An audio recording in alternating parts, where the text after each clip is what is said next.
அஸ்ஸலாமு அலைக்கும் friends, welcome to my channel.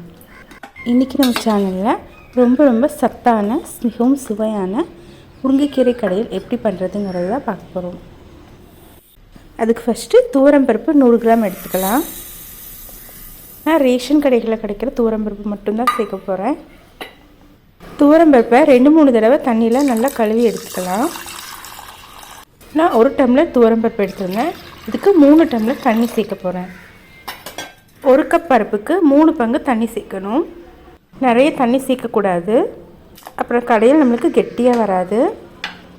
அப்புறமா ஒரே ஒரு தக்காளியை 4 கட் பண்ணி சேர்க்க போகிறேன். நிறைய தக்காளியும் சேர்க்கக்கூடாது. பெரிய வெங்காயத்தில் ஒரு அரை பெரிய வெங்காயத்தை கட் பண்ணி சேர்த்துக்க போகிறேன். நீங்கள் சின்ன வெங்காயமாக இருந்தால் ஒரு 5-6 வெங்காயத்தை சேர்த்திக்கோங்க. பூண்டு 7-8 பல் பூண்டு சேர்க்க போகிறேன். அப்புறமா 1/4 டீஸ்பூன் மஞ்சத்தூள், 1/4 டீஸ்பூன் பெருங்காய பொடியும் சேர்த்திக்கலாம். கூடவே விளக்கெண்ணெய் 1 டீஸ்பூன் நான் சேர்த்திக்க போகிறேன். விளக்கெண்ணெய் சேர்த்துனா பருப்பு நல்லா உபரியாக வரும். நீங்கள் உங்கள் சாய்ஸ்க்கு எந்த எண்ணெய் வேணால் சேர்த்திக்கோங்க. நெக்ஸ்ட்டு குக்கரை மூடி பருப்பை வேக விடலாம். ஒரு பக்கம் பருப்பு வேகட்டும், நம்ம இன்னொரு பக்கம் கீரை ரெடி பண்ணிக்கலாம். அதுக்கு ஒரு 2 டீஸ்பூன் எண்ணெயை விட்டுருக்கேன். தேங்காய் எண்ணெயில் செஞ்சிங்கன்னா ரொம்ப நல்லாயிருக்கும். எண்ணெய் காஞ்சதும் 1 டீஸ்பூன் கடுகு, 1 டீஸ்பூன் சீரகம் சேர்த்திக்கலாம். கடுகும் சீரகமும் நல்லா பொரிஞ்சு வந்ததுக்கப்புறமா 2 வரமிளகாய் சேர்த்திருக்கேன். நீங்கள் உங்கள் காரத்துக்கு தகுந்தாப்பில் சேர்த்திக்கோங்க. அரை வெங்காயத்தை பருப்பு வேக வைக்கும்போது சேர்த்தியாச்சு. மீதி வெங்காயத்தை நம்ம இப்போ சேர்த்திக்கிறேன். வெங்காயம் நல்லா பொன்னிறமாக ஆனதும் 2 கைப்பிடி முருங்கைக்கீரையை நான் நல்லா சுத்தமாக கழுவி வச்சுருக்கேன். அதை இப்போ சேர்த்துக்க போகிறேன்.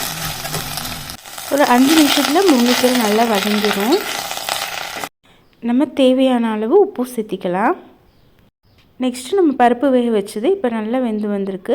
இதையும் நம்ம அது கூட சேர்த்திக்கலாம்.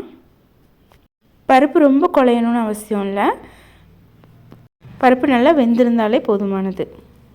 இப்போ நம்ம இதை எடுத்து கீரையில் ஊற்றிக்கலாம்.